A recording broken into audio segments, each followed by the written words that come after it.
ওই গো ওই গো গিন্নি, কোথায় গেলে? আরে তাড়াতাড়ি এসো, বাজারটা ধরো দেখি, আমার যে রাজসভায় যেতে দেরি হয়ে গেল। আসছি আসছি।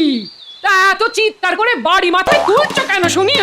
করেছো তো এই সামান্য বাজার, তার জন্য আবার এত চেঁচামেচি বাবা। কি? আচ্ছা এই বাজারকে তুমি সামান্য বলছো? এটা যদি সামান্য হয় তাহলে অসামান্যটা কি শুনি? থাক থাক, অনেক হয়েছে। এবার দেখি কি কি এনেছো বাজার থেকে, দেখি। এই তো চুনো মাছ, লাউ, পটল, আলু। কি আমি যে তোমায় বলেছিলাম তোমার বড় শ্যালকের মেয়ের বিয়ে গো, হাট থেকে একটা ভালো দেখে শাড়ি কিনে আনবে, তা সেটা কোথায় শুনি?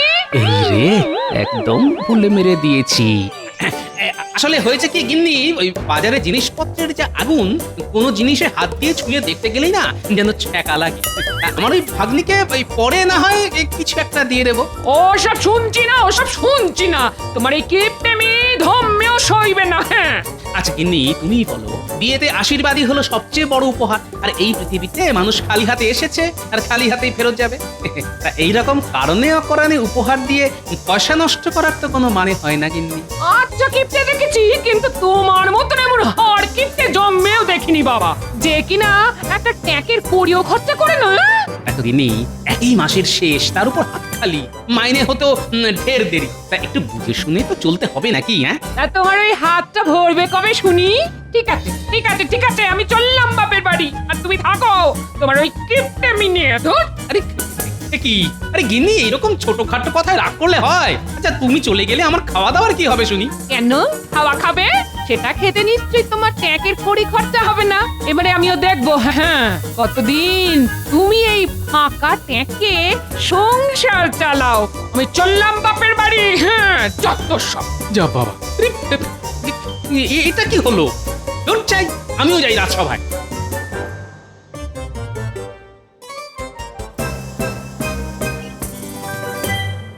তা মন্ত্রী, এবার সভার কাজ শুরু করো। এ কি মন্ত্রী, গোপালকে কেমন যেন অন্যমনস্ক দেখাচ্ছে। দেখুন আবার কারোর পিছনে লাগার কোনো বদ মদলো বাড়ছে কিনা। এই যে গোপাল, মহারাজ যে তোমায় ডাকছেন তা কি তোমার কানে যাচ্ছে না নাকি? হ্যাঁ হ্যাঁ বলুন মহারাজ। বলি, তুমি কি কোনো দুশ্চিন্তায় আছো গোপাল?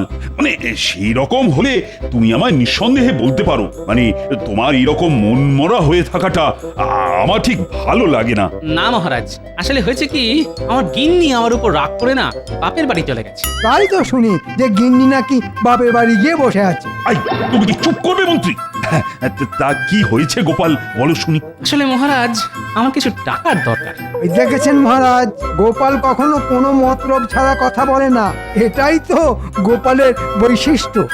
না না গোপাল, রাজকোষের অবস্থা তেমন একটা ভালো না, তাই এই সময় আমি তোমাকে কোনো সাহায্য করতে পারবো না। আচ্ছা গোপাল, তোমার পরিবার বলতে তো মাত্র দুজন, তা সব মাইনে কোথায় যায় শুনি? ঠিক আছে মহারাজ, আজ তাহলে আমাকে বিদায় দিন। আর ঠিক আছে গোপাল, আমি জানি যে তোমার মনের অবস্থা তেমন ভালো নয়, তাই তুমি এখন আসতে পারো।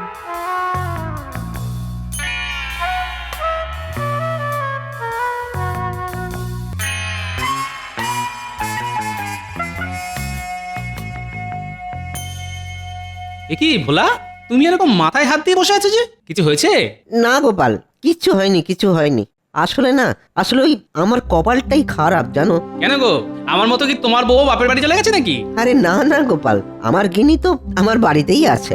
আসলে না, আসলে ওই আমার মেয়ের বিয়ে হচ্ছে না। কেন বিয়ে হচ্ছে না কেন? এই দেখো না গোপাল, এই দেখো, এই একটু আগে ওই পাত্রপক্ষ মেয়ে দেখতে এসেছিল, কিন্তু তাদের নাকি মেয়ে পছন্দই হচ্ছে না। তার উপর আবার ওই গাদা গাদা পণ চাইছে।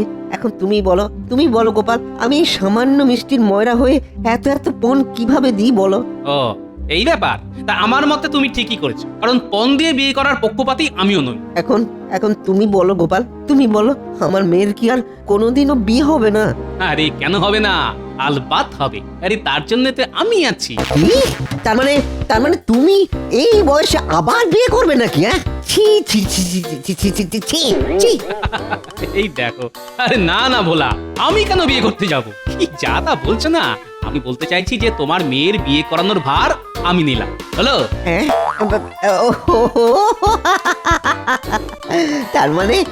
তার মানে তুমি বলতে চাইছো যে তোমার সন্ধানে কোনো ভালো ছেলে আছে, তাই তো?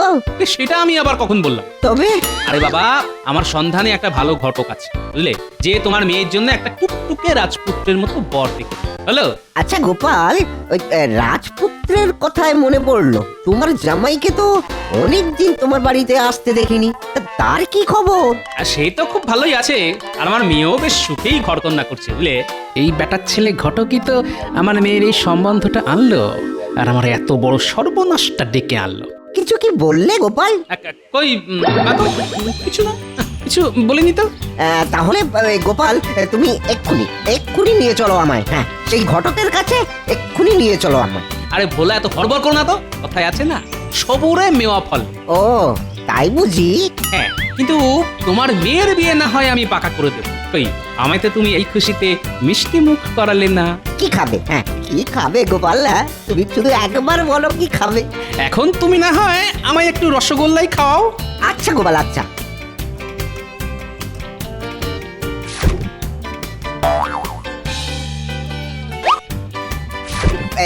এই নাও, এই নাও, খাও খাও খাও। কি খেলাম। তাহলে বলা, কাল না হয় একবার তোমার বাড়ি থেকে ঘুরে আসবো, আর তোমার মেয়েকেও দেখে আসবো। আসবে তো গোপাল? ঠিক আসবে। হ্যাঁ রে বাবা, হ্যাঁ হ্যাঁ, এখন চলি, কেমন?